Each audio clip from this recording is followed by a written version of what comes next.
everyone, welcome to the Pisces Guide to Pop Culture. I'm of course your host TJ. Coming before you today to review Elphie, the new book by Gregory Maguire. The prequel to the original Wicked.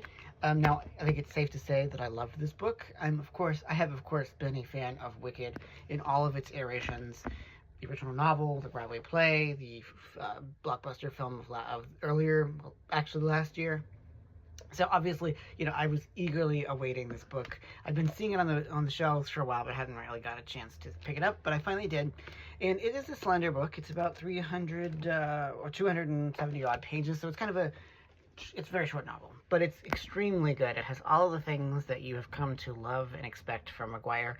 Obviously, as the title suggests, it is a exploration of Elphie's life and her childhood and youth in Quadling Country, where her parents go after the death of Turtleheart, or his sacrifice at Colwyn Grounds. And so it's basically like, how she grapples with the elements of her childhood. First, the birth and, the infancy of Nesset Rose, and then, of course, the birth of Shell, her younger brother, who ultimately becomes the Emperor Apostle later on in the Wicked Years series. I've heard I've seen a lot of the complaints about this book, which are pretty much the same things that people always complain about when it comes to the Wicked. People who come to the book via the play have a very skewed understanding of what the book is about and how it's written. But I think if you are familiar with Maguire's prose, if you're familiar with the rest of the series and how it goes, you'll find yourself right at home. His narrator tends to be a little bit quirky and strange. There's some sort of the language can be a bit opaque, a bit playful sometimes as he, explores Elphaba's childhood. For me, I think actually in some ways this book, while certainly having all the sort of beauty and eloquent prose that we expect of Maguire, is in some ways more accessible than some of the other entries in the series, particularly the original Wicked, which I think, can be a bit of a struggle if you're not really used to that weird kind of fairy tale narration.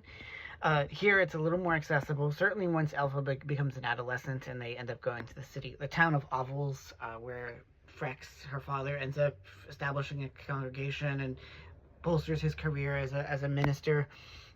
And so I personally just always love getting to spend time in this universe. I love getting to see how Elphaba became the person that she was. Obviously, there are some key encounters with animals with capital A, which means they can speak, which I think we know will shape her and how she thinks about the world in the years in the future. Obviously, there's also a lot of tension with Nesset Rose, with whom she has a very fraught relationship from the beginning. But I think that, the book does show us the extent to which Elphie was always a difficult and prickly person. She's not particularly moral, she's not particularly likable, she's not particularly charismatic, but yet somehow she has this power as a character that draws you in, and I think that we see how it also draws in other people with whom she comes into contact, whether that be the people of Ovals, whether it be the animals that she encounters. Everyone sort of can just feel this magnetic force around her. And, I think that that's the reason Elphaba, or Elphie, has remained so indelible a part of pop culture for the last 20 years.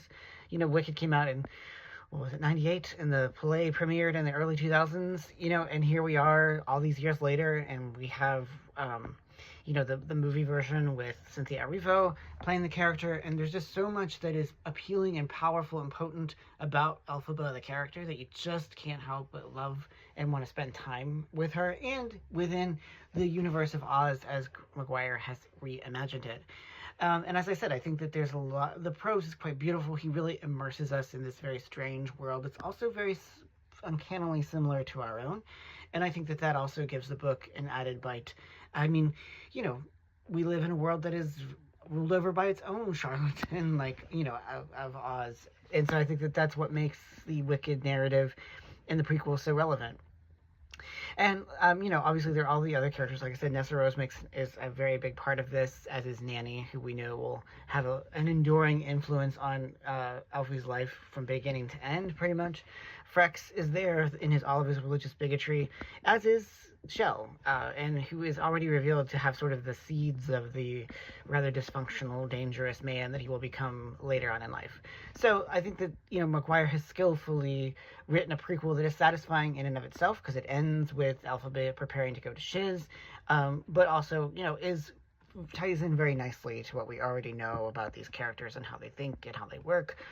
And so in that sense, I really do highly recommend it. I hope that Maguire explores this world some more. I mean, there's not a whole lot of more room for Elphaba, but there is still some, and I would be glad to see more books about the sort of nooks and crannies of her life. But obviously, maybe we'll get a Glinda prequel. That would be great too, because we know that Glinda is a key part of the Elphaba mythos, as much as anyone else. So hopefully, maybe we'll see Glinda a good childhood. I don't know. Who knows? You know, it may or may not be. So anyway, suffice it to say that I really quite enjoyed Elphie by Gregory Maguire. I think that he continues to be one of the most ingenious and unique voices in fantastic literature and is worthy of celebration. So if you have a chance, go out and check it out. It has been given, I should say, the elusive and very precious Pisces Guide to Pop Culture seal of approval. So if you want to read more about Wicked and Elphie and all of your favorite characters from Wicked, then please check this out. So anyway, that is all for today. I'm, of course, your host, TJ. I hope you all have a great afternoon. Take care, y'all.